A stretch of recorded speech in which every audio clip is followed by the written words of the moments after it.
Hamza, comme avec le H anglais. Ha, ha, on laisse l'air passer. Hamza. Bonjour les amis, aujourd'hui notre leçon est sur le ta marbuta et voici le texte de la vidéo Présentez-vous partie 1 de cette série. À la fin de ce cours, vous serez capable de lire et d'écrire ce paragraphe ainsi qu'un paragraphe similaire sur vous-même si vous suivez ce cours à la lettre en faisant tous les exercices et en venant au cours sur Clubhouse. Ta marbuta veut dire un ta qui a été noué. Et donc, un ta marbuta est en fait un ta, comme vous le connaissez, un ta maftuha, qui a été noué. Donc, traditionnellement, le ta marbuta s'écrit comme ça.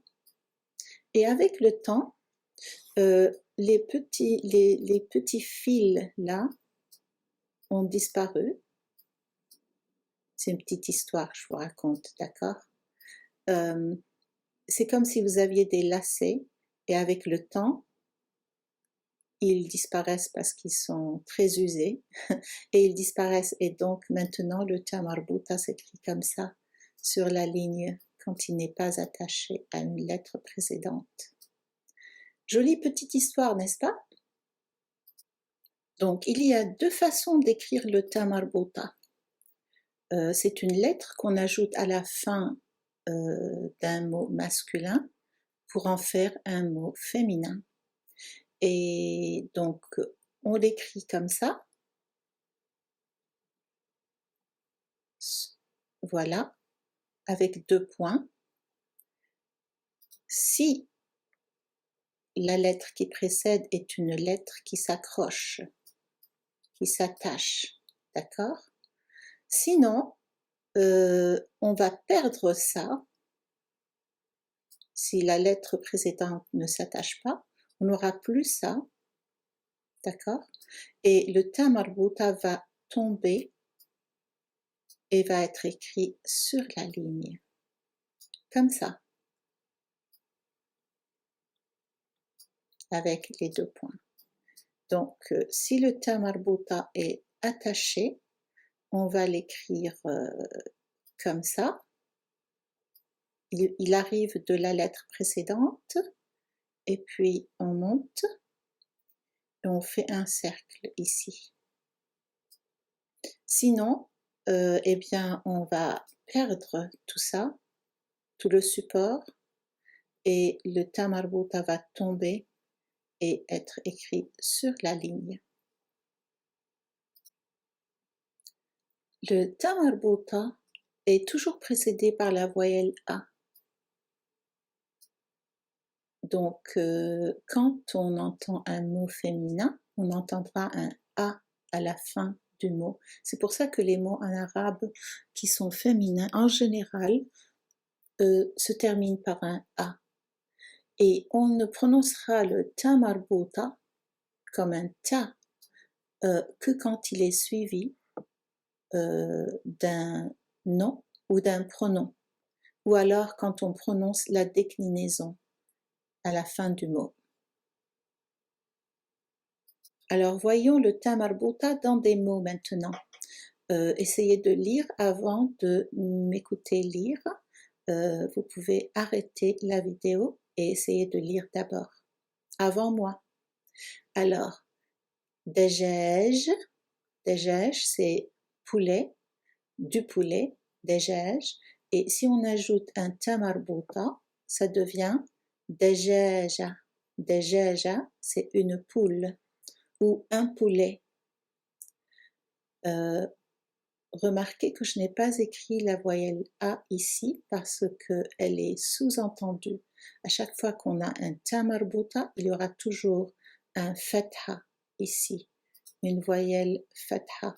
Je vais la mettre là. Dajaja. J'aurais pu mettre le fatha ici aussi, n'est-ce pas?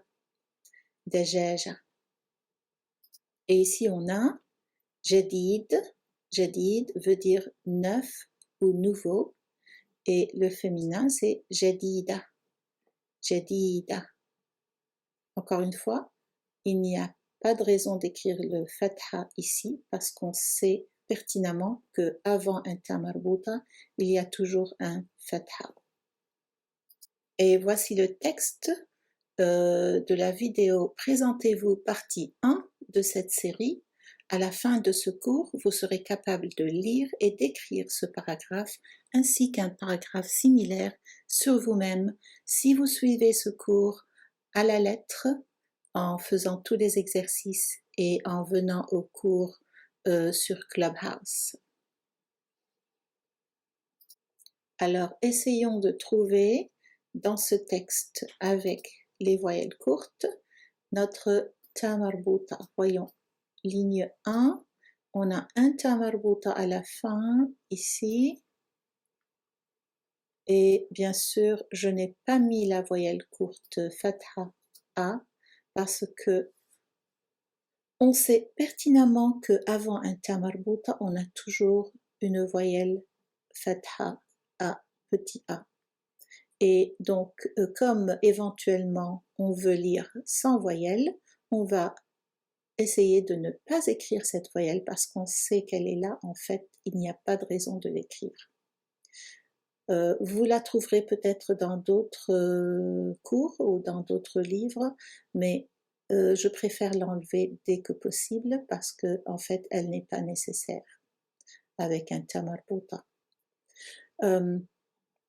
Et donc, cette déclinaison-là, ici, sur le ta marbuta, qu'on ne connaît pas encore en fait, on va nous forcer à prononcer le ta marbuta comme un ta. D'accord? Donc on verra ça plus tard. Voyons un peu plus tard ici, un peu plus loin, pardon. On a la ligne 2 et ici on a un ta marbuta là. Et ça, c'est une déclinaison qu'on peut lire. C'est une voyelle I, un petit I, un I court. Et donc, ça se prononce ti. D'accord? Parce que si on prononce la déclinaison I, on va être obligé de prononcer le ta marbuta comme un ta d'abord, et puis après le I. Donc ça serait ti. Si on prononce la déclinaison, si on ne veut pas la prononcer, donc on va simplement prononcer le A qui précède. Et donc ça serait A. En prononçant la déclinaison, on dirait donc ati, ati. La même chose ici, à la fin du mot, du dernier mot de cette ligne, ça va être prononcé A ou ati. Donc on a automatiquement un A ici, un petit A. Ligne 3, on a un seul ta marbuta,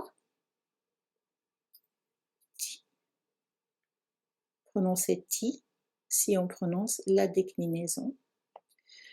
Ligne 4, pas de ta marbuta. Ligne 5, on en a deux. On a celle-ci ici et celle-là. Voilà. Et tous les mots avec un ta marbuta ici sont féminins. N'oubliez pas de vous abonner.